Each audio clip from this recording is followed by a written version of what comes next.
kita mulai. Bismillahirrahmanirrahim. Assalamualaikum warahmatullahi wabarakatuh.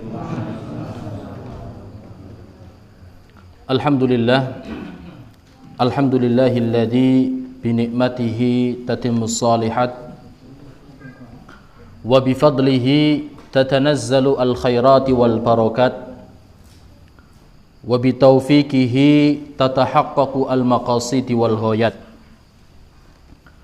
Asyhadu an la ilaha illallah wa asyhadu anna Muhammadan abduhu wa rasuluh. Qala Allah Ta'ala fi kitabihil karim, ya ayyuhalladzina amanu taqullaha haqqa tuqatih wa la tamutunna illa wa antum muslimun. Rabbi israh li sadri wa yassir li amri wahlul 'uqdatam min lisani yafqahu qawli, amma ba'd. Bapak-bapak, ibu-ibu, jamaah Masjid Al-Huda yang mudah-mudahan senantiasa dimuliakan oleh Allah Subhanahu wa taala.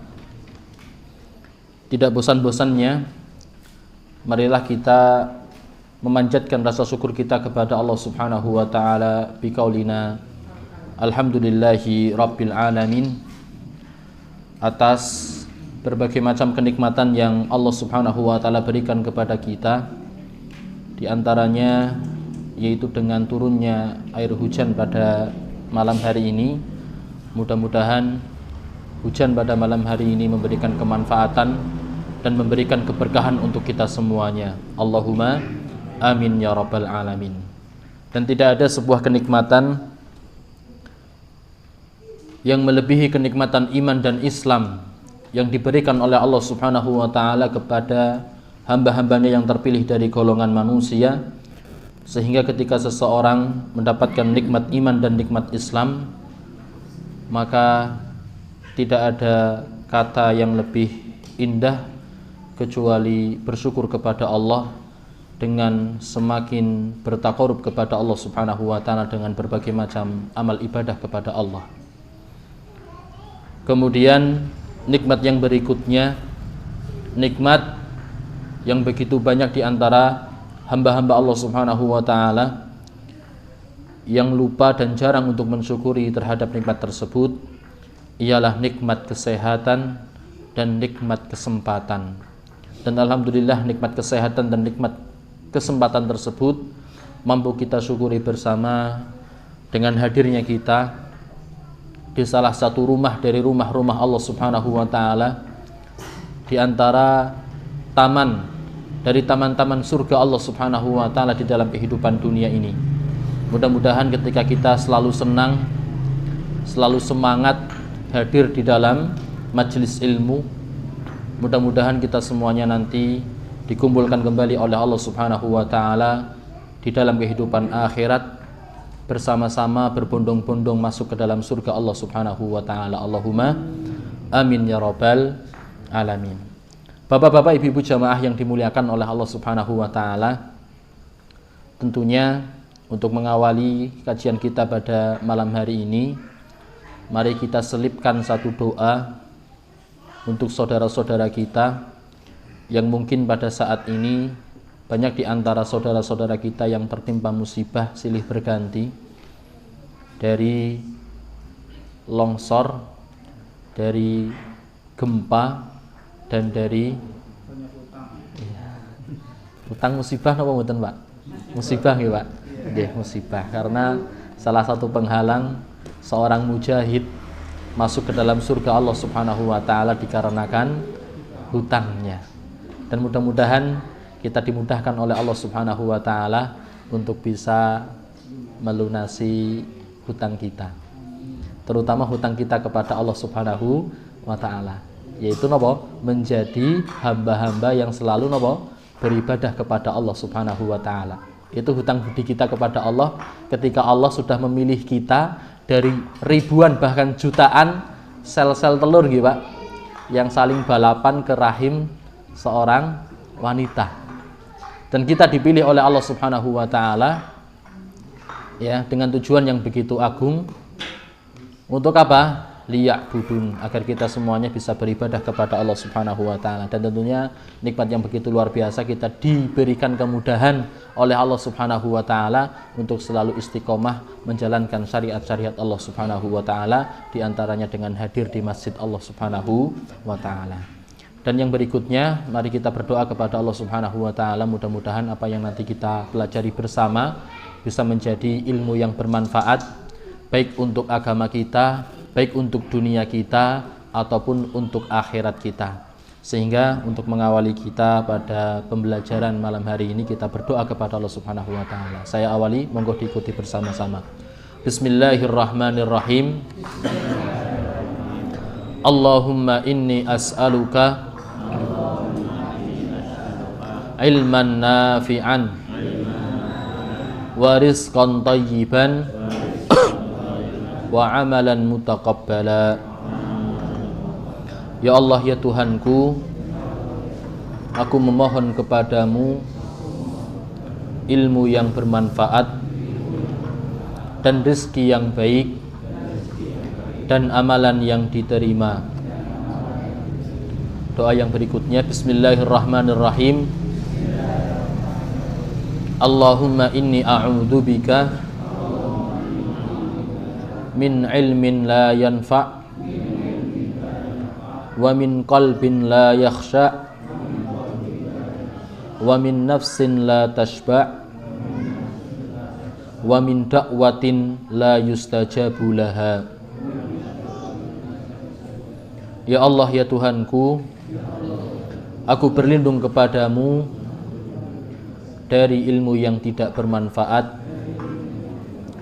dan dari hati yang tidak merasa khusyuk dan dari jiwa yang tidak merasa puas dan dari doa yang tidak dikabulkan. Amin ya rabbal alamin. Taib, Bapak-bapak, ibu-ibu jamaah yang dimuliakan oleh Allah Subhanahu wa taala, alhamdulillah di malam hari ini kita bisa meneruskan kajian kita membahas tentang sebuah kitab yang begitu luar biasa yang dikarang oleh salah seorang ulama yang fenomenal, yaitu Syekh Abu Bakar Al-Jazairi rahimahullahu ta'ala, di dalam kitab beliau Minhaj Al-Muslim. Dan alhamdulillah kita sudah sampai di pembahasan yang ketiga, yaitu adab kepada Nabi Sallallahu Alaihi Wasallam. Kita sebagai umat Nabi Muhammad Sallallahu Alaihi Wasallam yang selalu terus menerus mencintai Nabi Sallallahu Alaihi Wasallam likulli zamanin wa makan, kapanpun itu dan dimanapun itu, maka hati ini harus kita selipkan rasa cinta yang begitu mendalam kepada Nabi Sallallahu Alaihi Wasallam, melebihi kecintaan kita kepada anak-anak kita, kepada pasangan-pasangan kita, dan kepada orang-orang yang kita cintai. Inilah bukti cinta seorang muslim kepada Nabi Sallallahu Alaihi Wasallam. Bagaimana seorang muslim bisa totalitas untuk bisa mencintai Nabi Sallallahu Alaihi Wasallam. Kenapa kok kita harus cinta kepada Nabi Sallallahu Alaihi Wasallam? Dan ternyata Nabi Sallallahu Alaihi Wasallam sudah membuktikan di berbagai hadis-hadisnya tentang kecintaan Nabi Sallallahu Alaihi Wasallam. Terutama apa? Ketika Nabi Sallallahu Alaihi Wasallam saat sakaratul maut. Ya, Nabi Sallallahu Alaihi Wasallam berharap kepada Allah Subhanahu Wa Taala. Sebuah derita yang dihadapi oleh seorang muslim ketika sakaratul maut yang begitu berat, itu oleh Nabi Sallallahu Alaihi Wasallam berharap kepada Allah bahwa seluruh umatnya, rasa sakit yang diderita oleh umatnya ketika sakaratul maut, itu Nabi Sallallahu Alaihi Wasallam berharap Nabi yang menanggung dan merasakan sakitnya sakaratul maut yang dihadapi oleh seorang muslim, dihadapi oleh setiap umat Nabi Muhammad Sallallahu Alaihi Wasallam. Inilah bukti kecintaan Nabi Sallallahu Alaihi Wasallam kepada umatnya. Sehingga bagaimana cara kita cinta kepada Nabi Sallallahu Alaihi Wasallam? Bagaimana kita beradab dengan Nabi Sallallahu Alaihi Wasallam? Yang mana 1000 400 tahun yang lalu, Nabi SAW selalu merindukan umat-umatnya. Sehingga ketika Nabi SAW masuk kampung akhirat, Allah berikan satu keistimewaan kepada Nabi SAW yang tidak diberikan oleh Allah kepada selain Nabi SAW. Apa itu? Yaitu Allah Subhanahu wa taala memberikan apa? Haud. Apa itu haud? Sebuah telaga yang hanya bisa dimasuki oleh Nabi SAW dan siapa? Umat-umat beliau.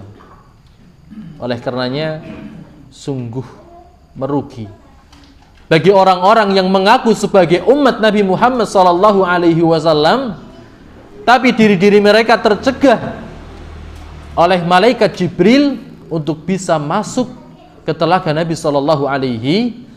Siapa mereka?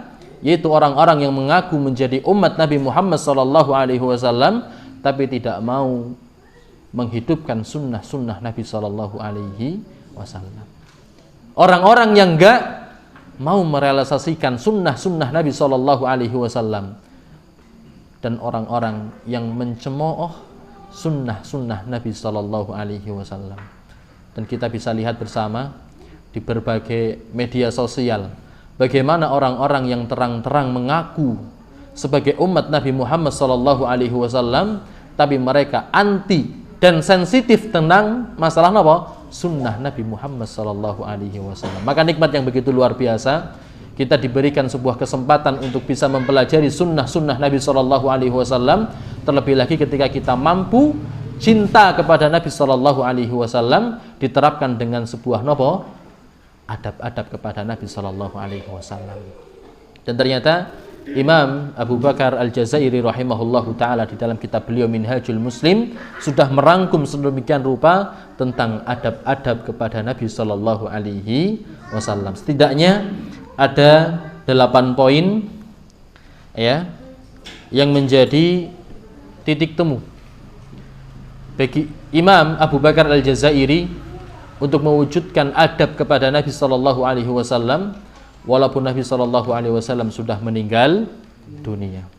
Ya, apa saja kita kupas satu persatu dari 8 adab yang disusun oleh Imam Abu Bakar Al-Jazairi rahimahullahu ta'ala di dalam kitab beliau. Yang pertama, bi ta'atihi wa iktifai atharihi wa tarassumi khutahu fi jami'i masalikid dunya wad din.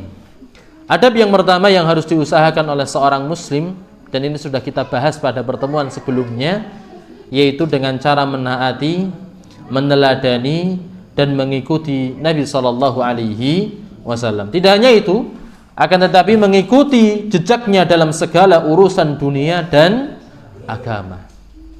Babagan urusan masalah akhirat tidak ada perbedaan di antara kita. Akan tetapi yang menjadi muskil adalah apa? Tentang masalah urusan dunia. Maka Nabi SAW ketika pertama kali hijrah ke Madinah, yang ketika itu sahabat-sahabat Ansor begitu bahagia menyambut Nabi SAW, sehingga urusan-urusan dunia mereka tanyakan kepada Nabi SAW. Di antaranya masalah apa? Tentang masalah berkebun, cocok tanam, karena mayoritas sahabat-sahabat Ansor ketika itu mereka bertani apa? Kurma. Maka sahabat-sahabat Ansor buru-buru mendatangi Nabi SAW ingin mendapatkan sebuah ilmu berupa apa? Cocok tanam. Karena apa? Begitu mengharap keberkahan dari Nabi SAW.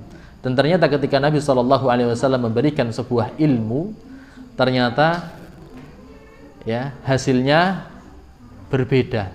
Hasilnya mengecewakan. Ya, maka muncul satu hadis dari Nabi SAW, beliau menyampaikan, antum a'lamu bi umuri dunyakum. Wahai sahabat-sahabatku dari kalangan Ansor, sesungguhnya kalian lebih mengetahui daripada diriku tentang urusan-urusan dunia. Tapi yang menitik beratkan kepada kita bahwa ketika ada hal-hal yang berurusan tentang masalah dunia disampaikan oleh Nabi Shallallahu Alaihi Wasallam, maka yang harus kita indahkan adalah sam'un wa ta'atun. Kita harus mencermati pesan tersebut dan mentaati apa yang menjadi perintah dan anjuran dari Nabi Shallallahu Alaihi Wasallam ketika berbicara tentang masalah dunia.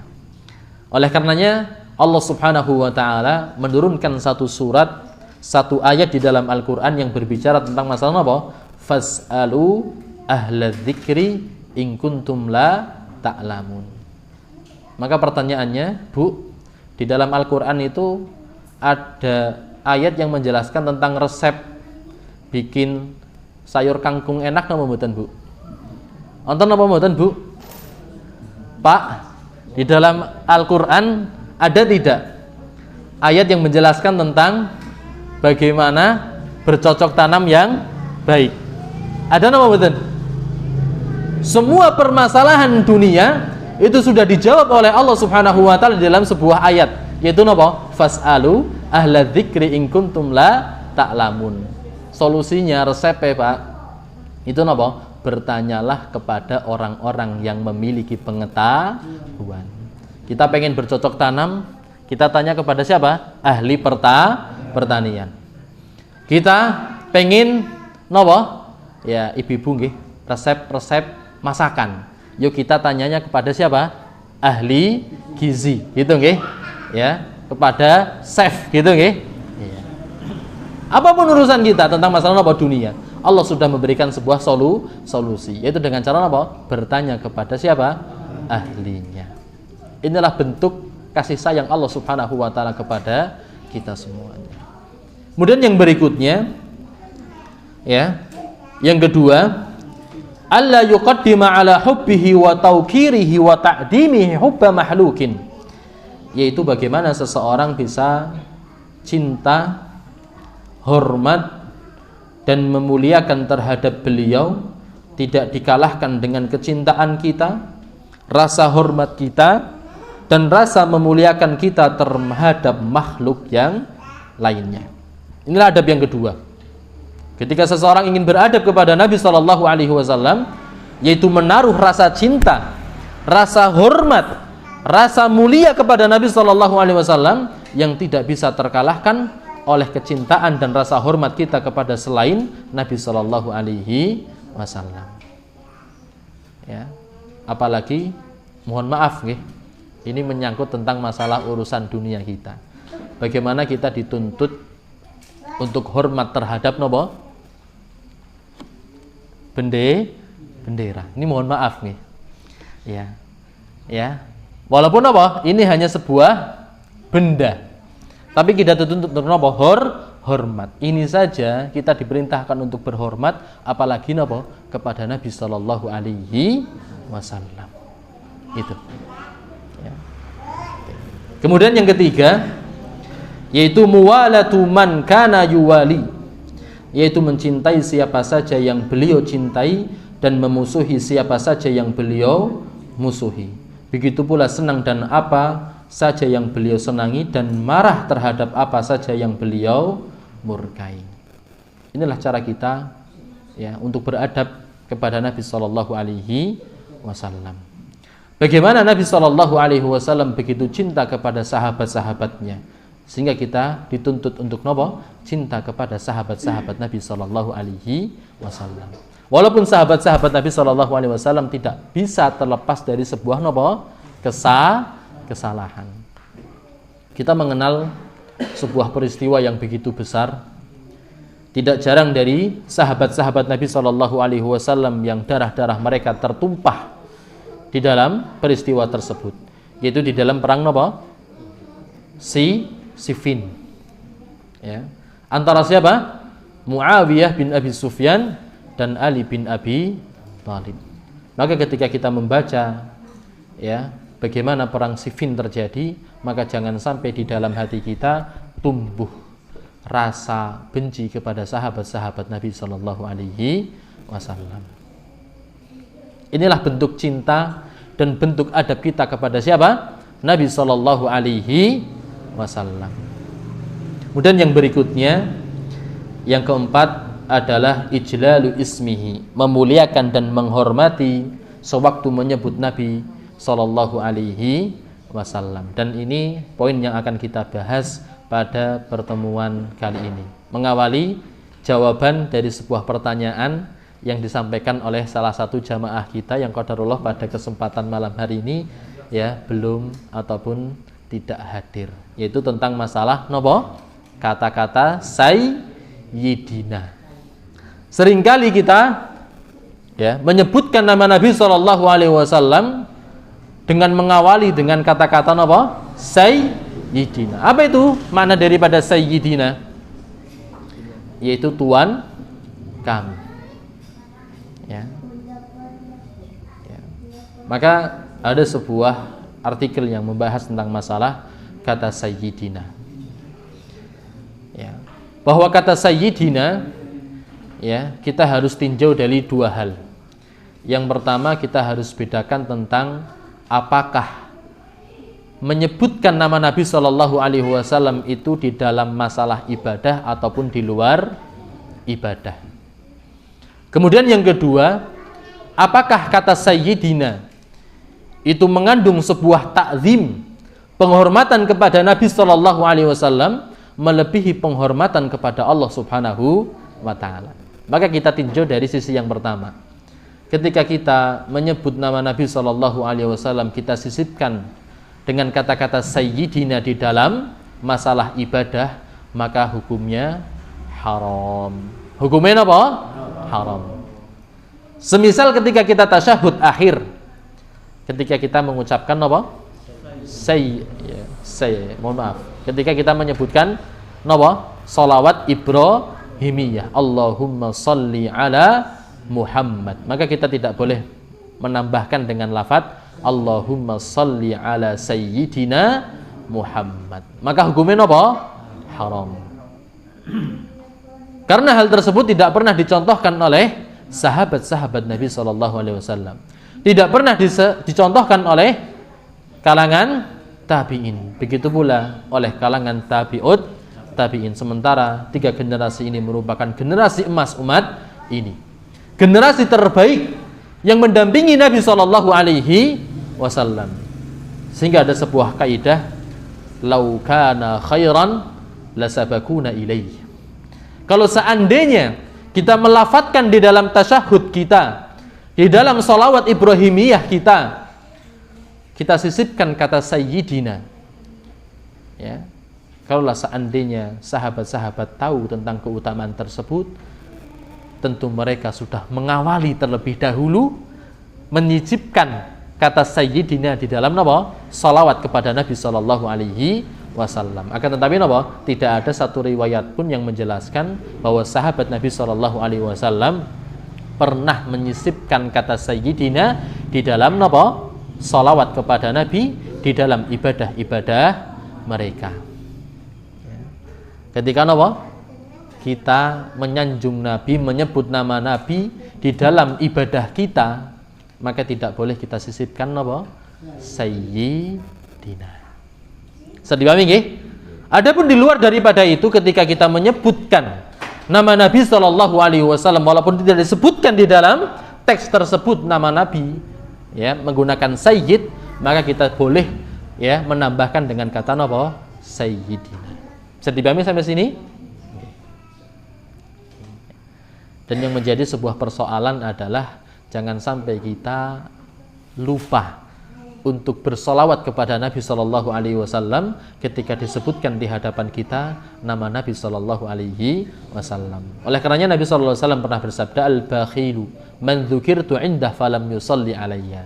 Kata Nabi, Pak, orang yang bakhil menurut versi Nabi Shallallahu Alaihi Wasallam bukanlah dia orang yang seret untuk mengeluarkan harta. Akan tetapi yang bakhil, kata Nabi Shallallahu Alaihi Wasallam, adalah orang yang disebutkan nama Nabi di hadapannya tapi tidak pernah bersolawat kepada Nabi Shallallahu Alaihi Wasallam. Ini yang perlu kita viralkan, Pak. Yang perlu kita viralkan. Ketika disebutkan nama Nabi Shallallahu Alaihi Wasallam, maka tidaklah lisan ini ya berucap kecuali apa? Salawat kepada Nabi Shallallahu Alaihi wasallam. Bisa dipahami sampai sini nggih? Ya, jadi nek babagan masalah ibadah tidak boleh kita sisipkan napa? Kata sayyidina. Adapun napa? Ketika di luar daripada itu, maka kita diperbolehkan untuk napa? Mengucapkan dan menyisipkan kata-kata sayyidina. Dalilnya napa? Nabi SAW pernah bersabda, "Ana sayyidu ibni Adam yaumal qiyamati wala fakhra." Saya adalah siapa? Pemimpin ya anak-anak cucu Adam pada hari kiamat. Wala fakhra, tanpa adanya sebuah kesombongan. Karena apa? Seringkali seseorang ketika menjadi seorang pemimpin kadang muncul rasa sombong. Akan tetapi ditegaskan oleh Nabi SAW, aku adalah pemimpin daripada anak cucu Nabi Adam alaihissalam pada hari kiamat, dan aku adalah orang yang tidak sama sekali sombong. Dari sini para ulama menyimpulkan bahwa boleh bagi seseorang untuk menyebutkan kata sayyidina bergandengan dengan nama Nabi Shallallahu Alaihi Wasallam. Tapi yang lebih menarik, Pak, seringkali orang di luar sana berargumen, Ustadz, kita ini menyebutkan dan menambahkan kata sayyidina itu untuk kebaikan Nabi Shallallahu Alaihi Wasallam. Setuju nggih? Argumen-argumen orang di luar sana menyisipkan kata sayyidina, argumen mereka adalah mereka ingin melakukan sebuah kebaikan kepada Nabi Shallallahu Alaihi Wasallam. Maka saya sampaikan satu gagasan, satu argumen yang disampaikan oleh Imam Ibnu Katsir di dalam kitab beliau Al-Bahits Al-Hatsits. Ada kitab yang menarik, Pak, ketika kita pengen belajar tentang masalah apa? Ilmu hadis, yaitu salah satu karangan dari Imam Ibnu Katsir rahimahullahu taala.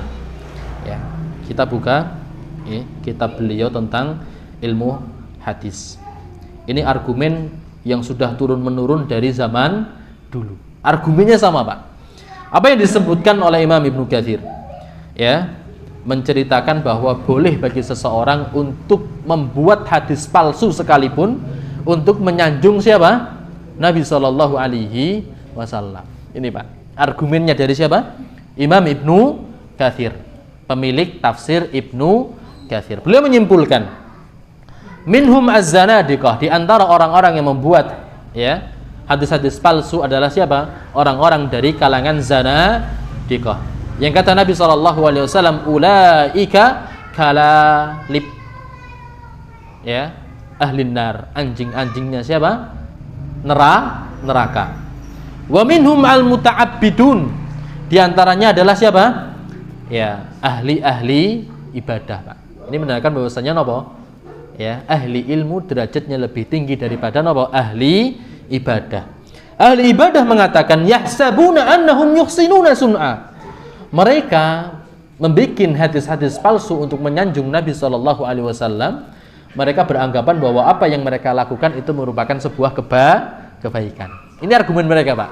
Wong kita melakukan hal ini untuk kebaikan.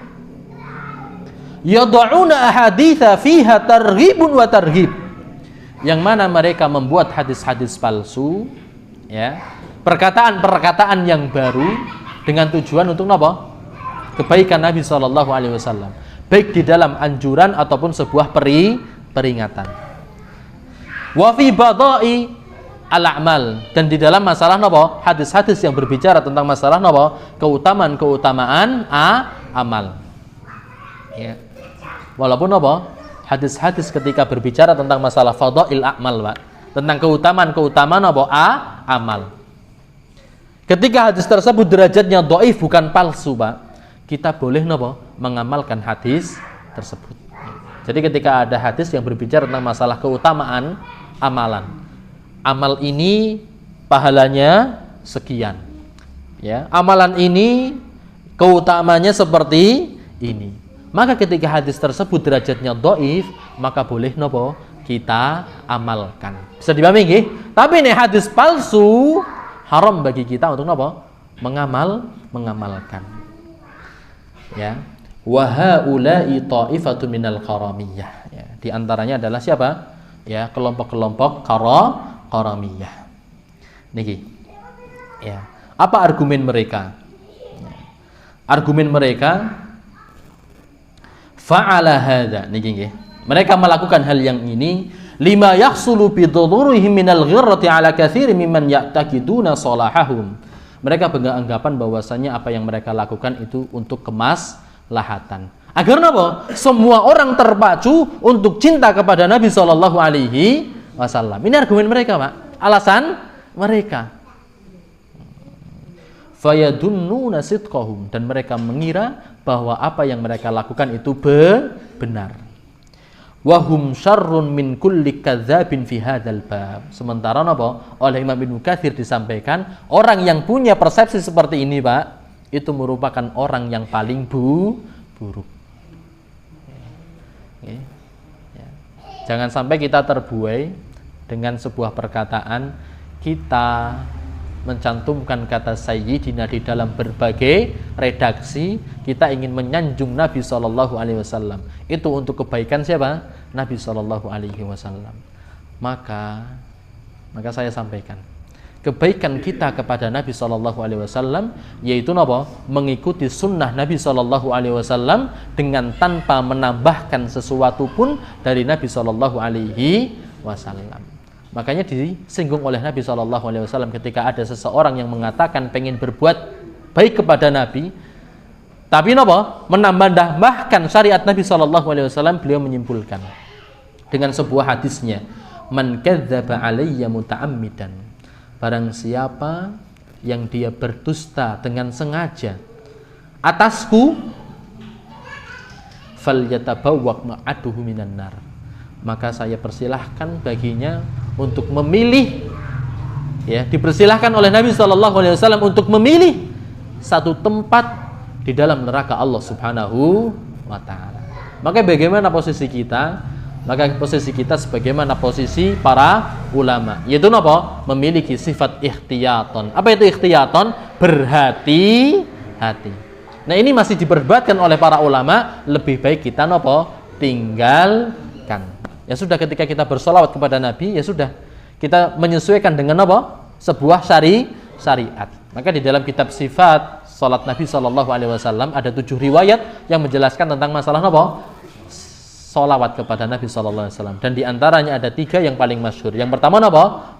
Yaitu dengan lafadz Allahumma sholli ala Muhammad wa ala ali Muhammad. Ataupun yang kedua, sallallahu alaihi wasallam. Ataupun yang ketiga, alaihi salatu wassalam. Jadi ketika kita disebutkan di hadapan kita nama Nabi SAW, bisa kita memilih satu di antara 3 lafaz ini. Bisa Allahumma sholli ala Muhammad, ataupun yang kedua apa? Dengan sallallahu alaihi wasallam, ataupun dengan yang ketiga alaihi salatu wassalam.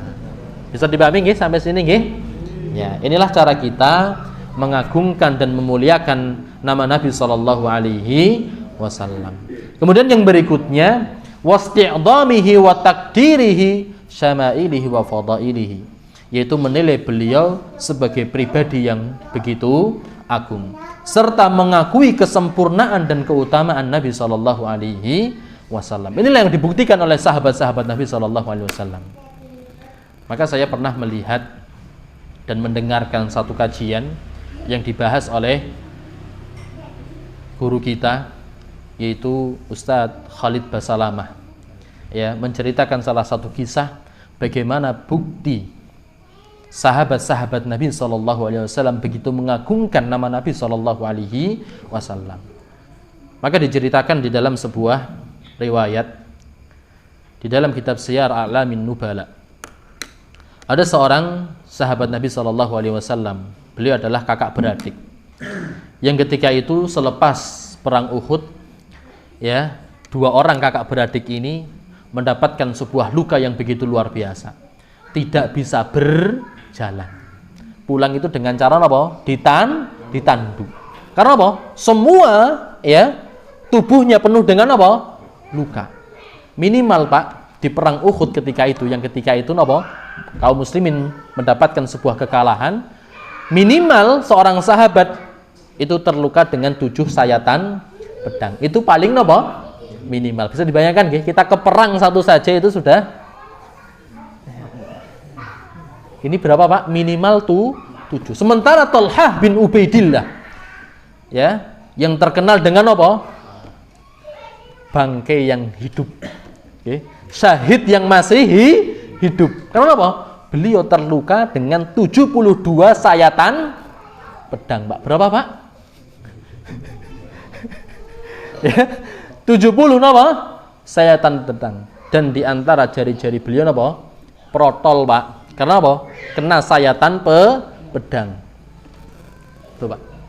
Dan disebutkan di dalam kisah tersebut tidak disebutkan nama sahabat tersebut. Tapi apa? Disebutkan bahwa dia adalah kakak beradik. Ketika turun sebuah perintah dari Allah Subhanahu wa taala untuk menyusul kaum musyrikin ketika itu, maka luar biasa. Dua orang ini kakak beradik ya, saling rembugan. Bagaimana bisa untuk ikut kembali di medan perang. Maka luar biasa, kakaknya berucap kepada adiknya, "Dek, saya punya solusinya." Solusinya apa? Kalau saya melangkah yang pertama, saya akan tarik dirimu. Kemudian gantian, ketika engkau melangkah langkah yang kedua, engkau yang narik diriku sampai kita bertemu dengan Nabi Shallallahu Alaihi Wasallam. Bisa dipahami gak? Okay. Ya, saking tidak berdayanya seorang sahabat Nabi Shallallahu Alaihi Wasallam, karena begitu mengagungkan Nabi Shallallahu Alaihi Wasallam dengan apa? Perintah untuk berperang, bahkan sampai menyeret gantian satu per. Kalau kita kan nyuwun sewu nggih, Pak, baru meriang sithik, Pak. Ya, wis abot mangkat kajian, Pak. Itu siapa, Pak? Kita, Pak. Tapi sahabat-sahabat Nabi Shallallahu Alaihi Wasallam, ya, bintang-bintang yang begitu luar biasa, itu menaruh kecintaan dan memuliakan nama Nabi Shallallahu Alaihi Wasallam dengan begitu luar biasa. Makanya kita dengan sahabat Nabi itu perbedaannya antara langit dengan apa? Sumur, Pak. Nek bumi itu masih pantas lah, bisa nyawang langit. Tapi nek sumur, wah, jero, Pak. Aduh, Pak. Itulah siapa? Kita, Pak. Tapi kita kan pengenin apa? Ya, selalu pengen mencontoh siapa? Sahabat-sahabat Nabi Shallallahu Alaihi Wasallam dengan cara apa?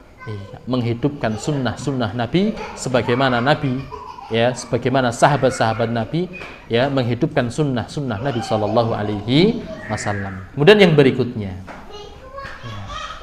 ya, tentunya sahabat-sahabat Nabi itu pengen mengikuti apa yang dilakukan oleh Nabi Shallallahu Alaihi Wasallam.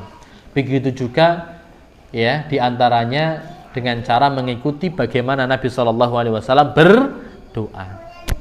Ya, kalau kita kan pengen ketika ada seorang mubalik, seorang ustadz, seorang kiai di akhir sebuah pertemuan mendoakan jamaahnya. Tentunya jamaah itu pengen bisa berdoa seperti halnya siapa? Seorang kiai berdoa. Begitu juga siapa? Sahabat Nabi Shallallahu Alaihi Wasallam pengen berdoa seperti halnya doanya siapa? Nabi Shallallahu Alaihi Wasallam. Maka dijelaskan di dalam sebuah riwayat yang disebutkan oleh Imam At-Tirmidzi di dalam kitab hadis beliau, an Abi Umamah radhiyallahu ta'ala anhu, qala, dari Abu Umamah bahwasanya beliau berkata, da'a Rasulullah sallallahu alaihi wasallam bidu'ain katsir. Suatu ketika sahabat-sahabat melihat bahwasanya Nabi sallallahu alaihi wasallam berdoa dengan doa yang begitu banyak. Doanya apa? Panjang. Pernah melihat, Pak, di YouTube, ya, doanya imam-imam Masjidil Haram, ya, dawa banget, Pak, nganti 15 menit, nganti bebeh diganti channel Pak, gitu nggih. Sing dawa temen. Begitu juga napa doa Nabi Shallallahu Alaihi Wasallam, begitu napa banyak. Lam nahfad minhu, sementara kami tidak menghafal doa-doa dari Nabi Shallallahu Alaihi Wasallam. Kulna, maka sahabat para bertanya kepada Nabi Shallallahu Alaihi Wasallam, ya Rasulullah, wahai Rasulullah Shallallahu Alaihi Wasallam, da'auta bidu'ain katsir, engkau telah berdoa dengan doa yang begitu banyak. walam nahfad minhu syai'an, sementara kami tidaklah menghafal satupun dari doa-doa yang engkau panjatkan kepada Allah Subhanahu wa taala. Maka kata Nabi sallallahu alaihi wasallam, inilah bentuk cintanya Nabi sallallahu alaihi wasallam kepada siapa? Sahabat-sahabatnya. Nabi berikan satu solusi yang dirasa mudah oleh para sahabat Nabi sallallahu alaihi wasallam dengan perkataan beliau, ala adullukum, mau enggak aku tunjukkan, alama atas sesuatu yajma'u dalika kullahu, yang bisa menggabungkan dan bisa meringkas setiap apa yang aku doa kepada Allah Subhanahu wa taala. Maka Nabi sallallahu alaihi wasallam mengatakan dengan satu doa yang begitu simpel. Apa doanya? Allahumma, ya Allah, ini sesungguhnya aku as'aluka, meminta kepadamu, min khairi ma, dari sebuah kebaikan apa-apa, sa'alaka minhu nabiyuka, yang dimintakan oleh nabi. Bisa dipahami nggih? Doanya apa? Ya Allah, aku meminta sebuah kebaikan yang mana kebaikan tersebut diminta oleh nabimu. Ya. Bisa dipahami? Wa a'udzubika min syarri masta'adza minhu nabiyyuk. Wa a'udzubika, dan aku berlindung kepadamu dari sebuah keburukan apa yang diminta perlindungan tersebut oleh nabimu Muhammad sallallahu alaihi wasallam. Simpel, Pak. Ya, ini doa yang perlu kita rutinkan, Pak. Nek kita lagi bebeh, Pak. Kadang kan kita punya penyakit futur. Ya, bawaane mager. Napa niku mager? Males gerak.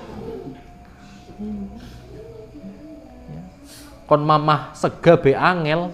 Apalagi berdoa. Maka Nabi sallallahu alaihi wasallam mengajarkan kepada kita satu doa yang simple tapi mencakup berbagai macam kebaikan. Apa doanya niki? Kita baca bareng-bareng nggih. Nggih, saya awali monggo diikuti bersama-sama. Bismillahirrahmanirrahim. Allahumma inni as'aluka min khairi ma sa'alaka minhu nabiyyuka Muhammadun sallallahu alaihi wasallam,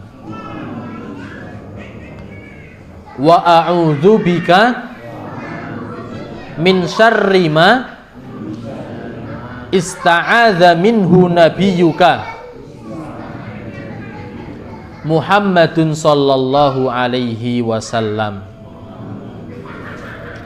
wa antal musta'anu wa alaikal balahu wala haula wala quwwata illa billah. Ini Pak, kita meminta kepada Allah dengan sebuah doa yang doa tersebut mencakup setiap doa yang dipanjatkan oleh Nabi sallallahu alaihi wasallam. Ini Pak, doa ini luar biasa, simple tapi mencakup segala bentuk kebaikan. Ini ya, kalau susah ya dipotong, Pak. Terlalu kecil napa mboten, Pak? Fotokopiannya bisa dibesarkan nggih. Insyaallah nek terlalu kecil nggih, di pertemuan yang akan datang nggih diperbesar. Tapi nek merasa cukup nggih mboten napa-napa. Cukup nggih? Nggih, berarti besok saya bikinkan dengan model yang sama. Inilah satu doa yang kita contohkan oleh Nabi Shallallahu Alaihi Wasallam. Kemudian yang berikutnya, ya, yang kelima adalah tasdiquhu fi kulli ma akhbaro bihi min amrid dini wad dunya. Mempercayai semua hal yang diberitakan oleh Nabi Shallallahu Alaihi Wasallam, baik dalam urusan agama maupun dunia, serta hal-hal gaib di kehidupan dunia dan akhirat.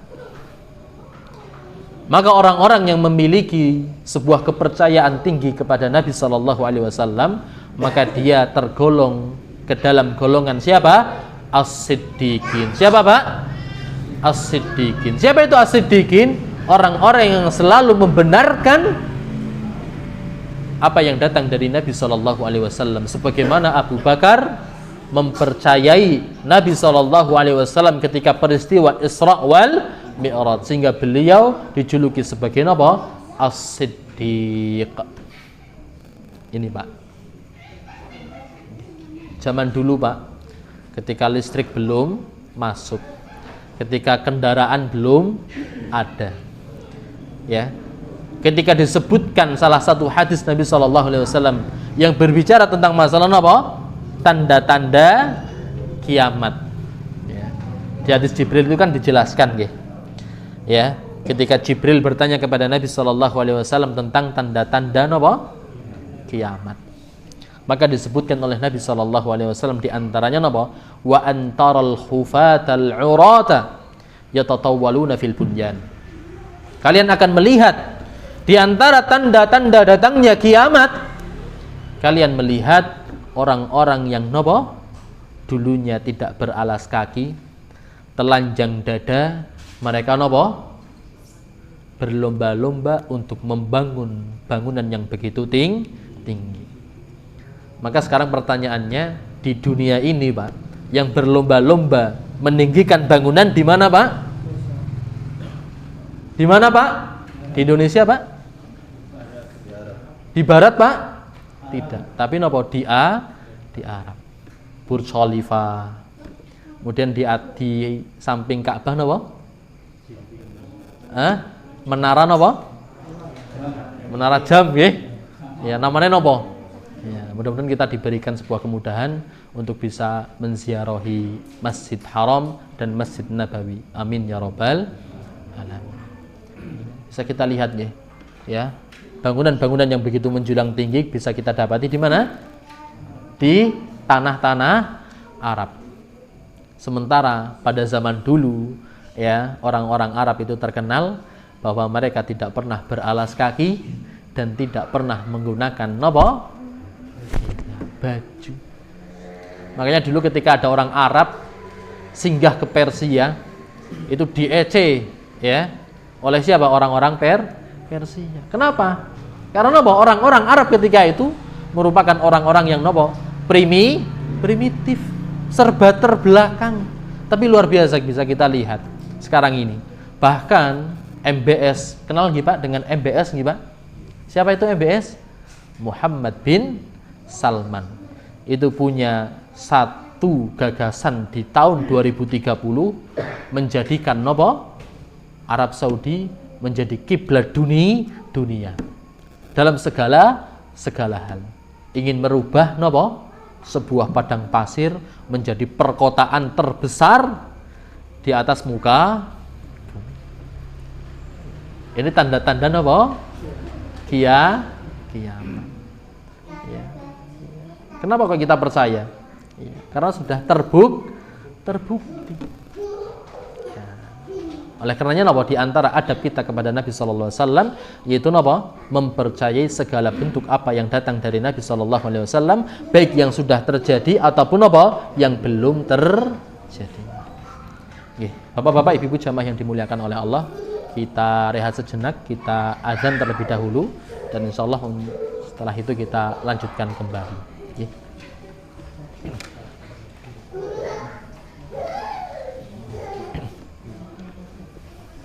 Bapak-bapak, Ibu-ibu jamaah yang dimuliakan oleh Allah Subhanahu wa taala.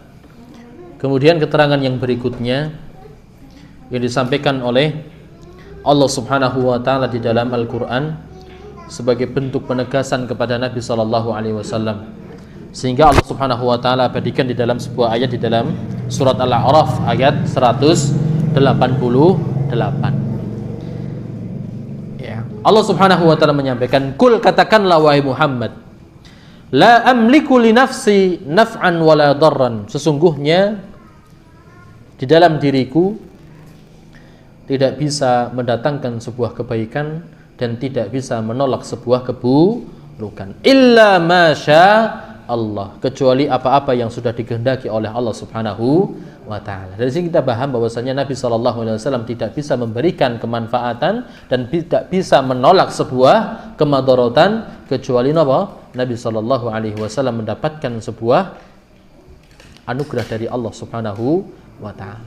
Oleh karenanya, ya, kita pernah mendengar sebuah kisah bahwa Nabi SAW pernah mendapatkan sihir. Ini tandanya bahwasanya apa? Nabi SAW tidak bisa menolak kemadharatan. Walau kuntu a'lamul ghaiba lastakthartu minal khair. Kalaulah seandainya kata Nabi SAW, ya, sebagaimana yang diperintahkan oleh Allah Subhanahu wa taala. Kalaulah seandainya aku mengetahui hal-hal yang gaib, lastakthartu minal khair, pasti aku akan selalu menjemput dan memperbanyak sebuah kebaikan. Kalau seandainya aku tahu kapan ajalku tiba, maka nopo detik-detik terakhir aku akan memperbanyak amal soleh. Tapi betapa banyak orang yang yadda'i, mengaku-ngaku memiliki nopo ilmu ghaib, isonra nerawang, ya, apalagi bisa nopo menahan air hujan, ya, wong ngempet nggih, ngempet saja kadang angel gitu nggih, ya nggih. Kita lah pengen pipis ngapunten nggih, ya, nek wis ora tahan biar ora bisa ngempet gitu nggih, apalagi nopo air hujan. Itu wa ma massani yasu, dan ketika aku tahu tentang hal-hal ghaib, maka sungguh sebuah keburukan tidak akan apa menimpa. In ana illa nadhirun wa basyir, tidaklah aku kecuali nopo hanya orang yang memberikan peringatan dan orang yang memberikan nopo kabar gembira. Ini yang harus kita yakini, bahwa tidak ada seorang pun yang bisa mengetahui tentang masalah nopo hal-hal yang gaib. Maka ketahuilah, ketika seseorang mengetahui hal gaib, maka dia sudah dirasuki oleh jin, sekalipun nopo berpenampilan Nah, kan banyak nggih sekarang nggih. Ya, orang-orang berpenampilan ustadz, pecian, sorbanan, jubahan, tapi napa mengaku bisa nerawang, bisa mengobati, ya, dengan pengobatan alternatif. Tapi alhamdulillah banyak di antara kita yang sudah mulai tersadarkan bahwa itu merupakan apa? Sebuah kamuflase. Dengan hadirnya siapa? Pesulap merah. Ini kan luar biasa, ya, keutamaan yang diberikan oleh Allah Subhanahu wa taala kepada kita. Oleh karenanya sahabat-sahabat Nabi SAW begitu percaya terhadap janji-janji yang diberikan oleh Allah Subhanahu wa taala melalui lisan Nabi SAW tentang urusan-urusan akhirat. Maka ada seorang sahabat Nabi SAW yang bernama Abu Dujana. Pernah mendengar Pak Abu Dujana, Pak? Pernah nggih? Beliau adalah seorang sahabat Nabi SAW yang diberikan kesempatan oleh Nabi untuk memegang pedang Nabi SAW. Dan di akhir hayat beliau, ketika beliau di puncak rasa sakit yang dia derita sebelum meninggal dunia, ya, beliau mampu tersenyum. Mampu napa, Pak? Tersenyum. Ya. Kalau kita kan meringis-meringis gitu, Pak. Kalau kita merasa sakit, kadang kita meringis. Tapi Abu Dujana ketika di akhir hayatnya ditimpa dengan sebuah penyakit yang begitu berat oleh Allah Subhanahu wa taala, beliau bisa tersenyum. Maka sahabat-sahabat yang lain bertanya kepada Abu Dujana, apa yang membuatmu tersenyum wahai Abu Dujana sementara engkau ditimpa dengan sebuah penyakit yang begitu luar biasa? Maka Abu Dujana menjawab, tidaklah ada sesuatu yang menjadi pemberat bagiku di dalam kehidupan akhirat kecuali dua hal. Apa yang disebutkan oleh beliau? La atakallamu illa ma ya'ni. Niki.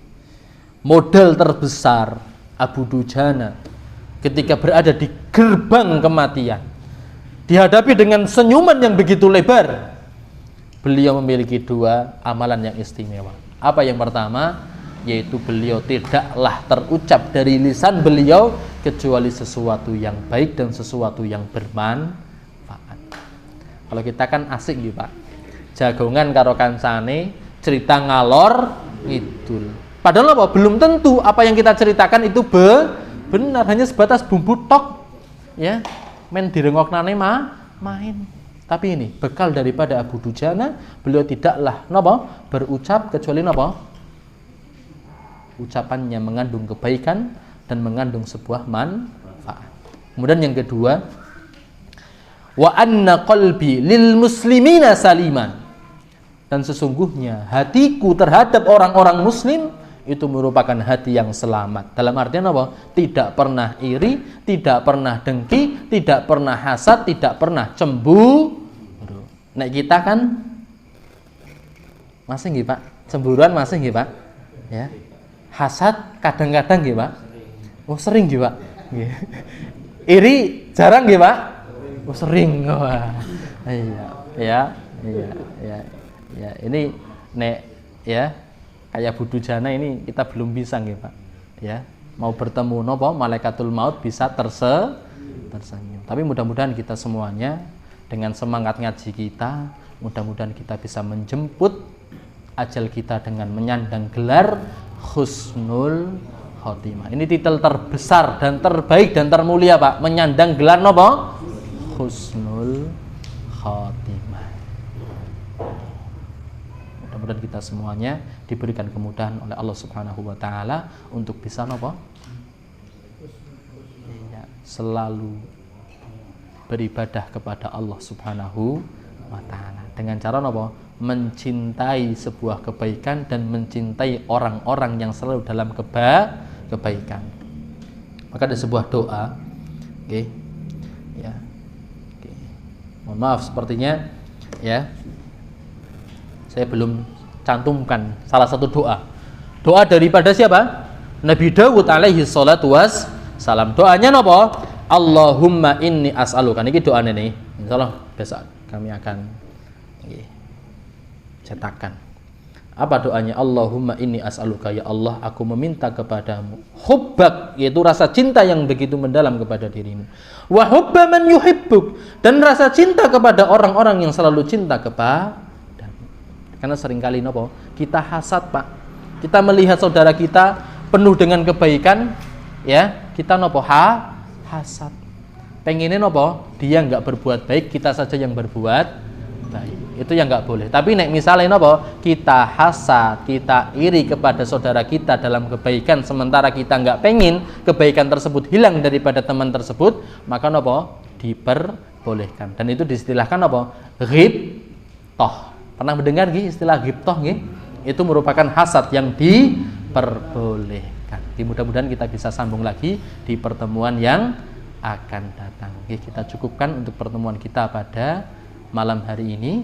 Sebelum kita tutup mungkin ada pertanyaan, monggo. Ini Ustaz, kadang ada orang ngamen itu selawatnya itu gimana? Tindakan kita gimana itu? Orang ngamen selawatan. Orang ngamen selawatan. Baik di bis, di perempatan, di lampu merah, seolah-olah itu merupakan lagu yang agamis. Ya. Dan ini merupakan sesuatu yang lebih buruk dibandingkan lagu-lagu selain selawatan. Karena ini merupakan sebuah penghinaan. Dari satu sisi menyanjung Nabi SAW, dari sisi yang lain melakukan sebuah larangan dari Nabi SAW, yaitu memainkan alat musik. Wa kaifa ijtama'al haqqu wal batil? Bagaimana mungkin sesuatu yang baik itu bercampur dengan sesuatu yang batil? Maka yang pertama yang harus kita indahkan yaitu kita tolak paling tidak dengan hati. Ya. Kita tolak dengan hati. Kita ingkari bahwa itu merupakan sebuah keburukan. Yang kedua kita ingkari dengan anggota badan. Jangan dikasih Pak. Malah kadang ketika lagunya sholawatan yang ngasih malah tambah PR karena belum ngaji Pak. Ya, paling tidak itulah. Tapi biasanya pengamen-pengamen itu sudah sensitif. Misalnya orangnya jenggotan mesti medek, wis alhamdulillah itu. Ya, alhamdulillah. Seringkali Pak, saya di bis ketika saya perjalanan bolak-balik kemana? Ke Jogja. Itu seringkali nek di terminal, ya di jalan boten nggih, nek di terminal. Sudah minggir dewek, Pak. Iya. Ya, jadi dilangkai gitu nggih. Ya. Kursi full. Sana ditagih, belakang ditagih. Saya dilewati, Pak. Alhamdulillah. Ini kan seperti halnya napa? Setan lari dari siapa? Umar bin Khattab. Ya inilah ciri khas kita, Pak. Ketika kita mensiarkan sunnah, otomatis setan itu akan lari sendiri. Contohnya tadi nggih. Ya, ora dicedeki karo pengaruh. Itulah nikmat sunnah. Nih, Bapak-bapak, Ibu-ibu jamaah yang dimuliakan oleh Allah, ada lagi yang lain? Cukup nggih? Kita cukupkan, insyaallah kita akan sambung lagi di pertemuan yang akan datang. Jazakumullahu khairan.